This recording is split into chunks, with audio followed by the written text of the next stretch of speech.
Welcome to the Business Blast Podcast. I'm your host, Tyler Wagner. This episode is brought to you by Wags Media. Wags Media provides you with everything you need to generate more customers and grow your brand. Head on over to wagsmedia.com, wagsmedia.com, to enter a contest where you can win a free, done-for-you custom website valued at $2,500 for a limited time only. Now, let's jump into the episode.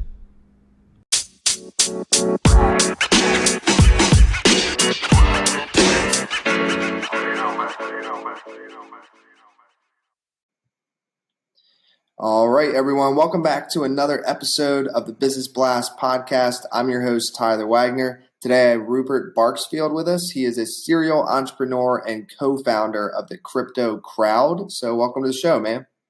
Oh, hey, Tyler. Thank you very much for having me on the podcast. Of course, man. We're grateful to have you here, and we'll dive into the first one, Rupert. The first question that I have for you is, what is the best story from your life that has an underlying valuable message? So I've got a whole bunch of different stories, but this is one of my favorites, and it happened right at the beginning of my career when I first started working in London. Have you heard of Motorhead, the band? Yes. Yep. So Lemmy, their lead singer. So I was in rock and roll very early on in my career, and Lemmy came to our rehearsal rooms to have a photo shoot. And my single job was to make sure that he always had a bottle of Jack Daniels in his right hand. And he liked to drink, and that was my job for the day. Anyway, we got chatting in between different setups, and I mentioned I was going to a festival over the summer, and the Foo Fighters are going to be there. And he was like, "Oh, great! Actually, when you go to the festival, can you pass a message on to Dave Grohl? I really want to go to the NME Awards, and I want to take him as my date." And obviously at this stage, Lemmy hadn't quite clicked onto the fact that I wouldn't have that sort of access to Dave Grohl. So anyway, I as a teenager, kind of not really knowing what to do, I was like, "Yes, Mr. Lemmy, sir, I'll do that." Anyway. So fast forward, I was at the festival. I managed to blag and hustle my way into backstage, got some passes for me and my buddies. And as like an awkward fan come teenager, I found Dave Grohl. At the time, he was talking to Pink. And I kind of leered by him. And then I'm waiting for my moment. I was like, and then I grabbed him and I was like, Dave, I'm really sorry to do this. Big fan, by the way. Can I pass a message on to you from Lemmy from Motorhead? He really wants to go to this awards ceremony with you. And he was like, "Okay, yeah, sure. I guess I'll call it." Anyway, I did my bit. Fast forward a couple of months. In the magazine, there's Dave and there's Lemmy. They're at the awards ceremony together. Now, I don't know if I actually created that situation, but hey, it's a great story to tell. But here's actually, there is a valuable message from that, and it actually didn't hit me until a few years later. The message is essentially that if you're passionate about doing something, I was super passionate about both those bands, desperately wanting to please my heroes in that scenario, that you will move heaven and earth to make things happen. I blagged. I had really no idea what I was doing when I was trying to get those tickets to get backstage, but I made sure it happened. If I didn't do it that way, I was going to do it another way. And you'll just push and you'll push and you'll push if you're passionate. To have passion and you'll get stuff done. Yeah, man. No, I think that's a huge lesson, because I think a lot of people, like, they'll look at some people, like, let's say Gary Vaynerchuk, you might be familiar with him, and they're like, You're like, how does he do it? Like, how? And like, I think it's actually, he maybe is an extreme, but I think it's actually kind of a simple answer that how he does it. Like, he just actually really freaking likes it. You know what I mean? Yeah. Like, he loves it. So it's like, That's why I think, money focused will only get you so far. And if you focus on what you love to do, then the money will come anyway down the road. And then you can actually put in that like 16 hours in a day and actually feel maybe energized by the end of it, not like wiped out. So I think that's actually huge. No, 100%. If you're pumped about it, you got enough adrenaline, you'll get stuff done. So I'm excited for your answer to this next one too. So what is the most valuable piece of information that we should know that's within your expertise or industry?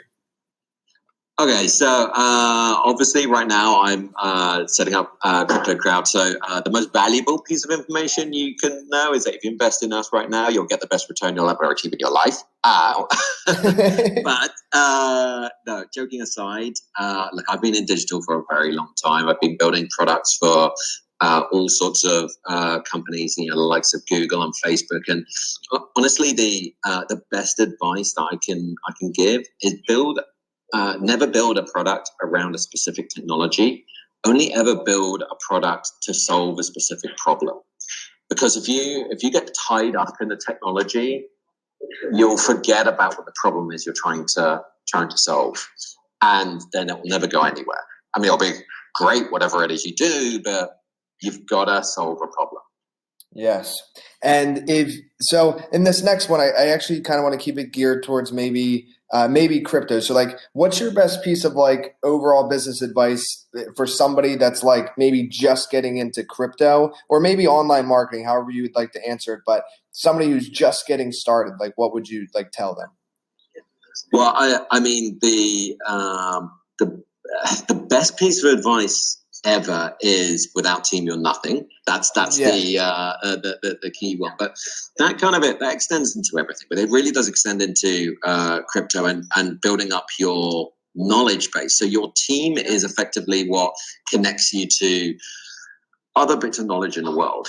So we were talking just before we started recording about how you've got to go out and find, if you don't know anything about crypto, you've got to go and find people that does and give you really good, strong, solid advice about the market and about the dangers and the pitfalls that are out there, because there are many. And if you build up a team around you and a good connection and a good network, and that can either be within inside your company or within inside your social sphere, you will find those people. And those are the people you want to talk to and be on your side. So I think it was John Schnabel I heard it from, who was from that TV show Gold Rush. I don't know if you ever saw it. No. Without team you're nothing. Okay. It's a great quote and I love it. No, and I completely agree with that. I never seen that actual show though. Oh, it's a great show. You gotta watch it. It's on Discovery Channels, I think. And check it out. And it's called Gold Rush.